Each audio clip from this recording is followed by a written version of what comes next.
A cidade mais conhecida da região da Mesopotâmia, a Babilônia, é tida por muitos historiadores como berço das civilizações pelos grandes avanços sociais, econômicos, políticos e culturais.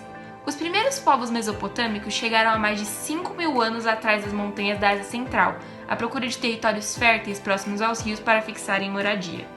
Por volta do século XIX a.C., os amorritas derrotaram os sumérios e acádios que dominavam a Mesopotâmia. Por volta do ano 1900 a.C., um novo processo de invasão territorial dizimou a denominação dos sumérios e acádios na região mesopotâmica. Dessa vez, os amoritas, um povo oriundo da região sul do deserto árabe, fundaram uma nova civilização, que tinha Babilônia como sua cidade principal. Somente no século XVIII, o rei babilônico Hammurabi conseguiu pacificar a região e instituir o primeiro Império Babilônico. Sob seu comando, a cidade da Babilônia se transformou em um dos mais prósperos e importantes centros urbanos de toda a antiguidade. É de autoria de Hammurabi o primeiro código de leis do mundo. Baseado nas leis do talião, olho por olho, dente por dente, o Código de Hammurabi estabelecia punição aos crimes conforme a gravidade do delito. O chamado Código de Hammurabi era conhecido por seus vários artigos que tratavam de crimes domésticos, comerciais, direito de herança, falsas acusações e preservação das propriedades. Com a morte de Hammurabi, seguiu-se uma grande instabilidade política na Babilônia, facilitando a invasão e domínio dos cassitas. Entre 1300 a.C. e 630 a.C., os assírios promoveram inúmeras guerras no território mesopotâmico, esbanjando força bélica. Tanto preparo para o combate e grande repressão no trato com seus inimigos não demorariam a mostrar o ponto dos assírios, a administração. As invasões assírias provocaram grandes revoltas civis nos territórios ocupados, deixando as cidades mesopotâmicas vulneráveis à invasão dos caldeus, sob a liderança do monarca Nabopolassar. Ele unificou os territórios e deu início ao Segundo Império Babilônico, ou Império Neobabilônico. 7 anos depois, após a morte de Nabopolassar, seu filho Nabucodonosor assume e faz o possível para expandir seu domínio pela Mesopotâmia. Investindo pesado no seu exército, lutou por mais de 30 anos para conquistar os territórios do Egito, Assíria, Jerusalém, Fenícia, parte da Arábia, Palestina, Síria e Elam, tornando-se a maior liderança do Oriente Médio da Antiguidade.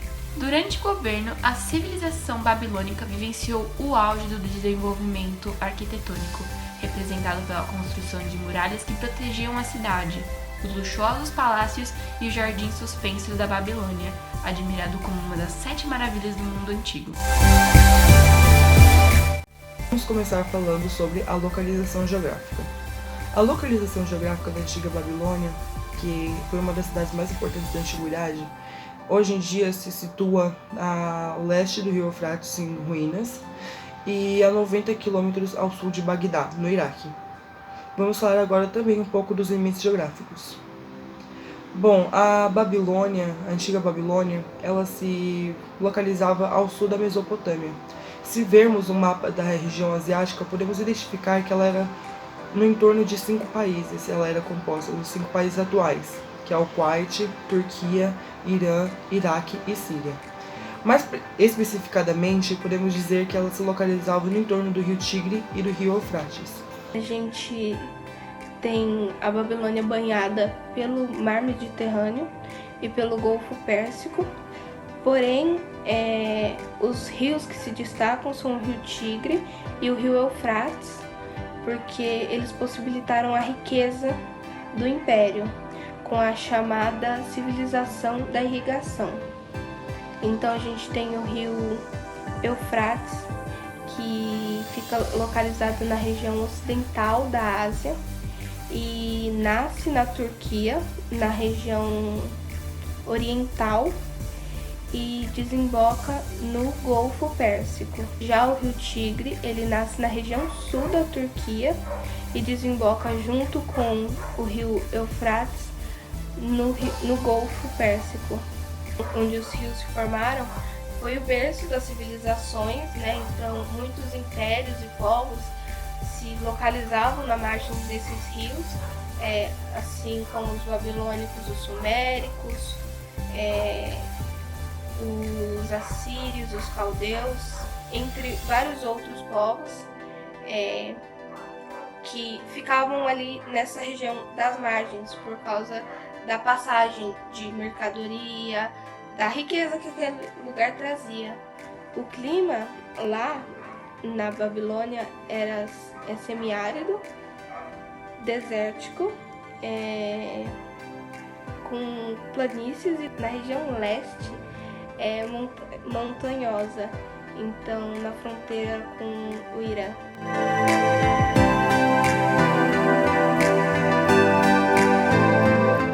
Eu quero comentar um pouco sobre a profecia dos 4 animais. Bom, tudo começa durante o primeiro ano de Belsazar como rei da Babilônia, quando o profeta Daniel, em sua cama, teve visões em seu sonho. Ele conta que 4 ventos se chocavam contra o mar e que 4 animais grandes emergiam da terra. O primeiro animal era um leão com asas de águia. O segundo era um urso com 3 costelas entre seus dentes. O terceiro era um leopardo com 4 cabeças e asas de ave. O quarto animal, terrível e espantoso e muito forte, tinha grandes dentes de ferro e 10 chifres. Daniel narra sequencialmente cada um dos animais e o que cada um fez. Literalmente, o texto não aparenta nenhum sentido real. Muitos cristãos acreditam que esta é uma profecia que pode ser interpretada utilizando a simbologia bíblica. A visão mencionada está relatada em Daniel no capítulo 7. Bom, todas essas passagens que a Bíblia nos traz sobre o reino babilônico mostra como o povo babilônico e o império tinha essa obsessão por expor as suas riquezas, de mostrar o quão poderoso eles eram. Até mesmo quando o rei Nabucodonosor constrói uma estátua de si mesmo para o povo se prostrar. Isso mostra o quanto os babilônicos queriam mostrar suas riquezas e seu poder.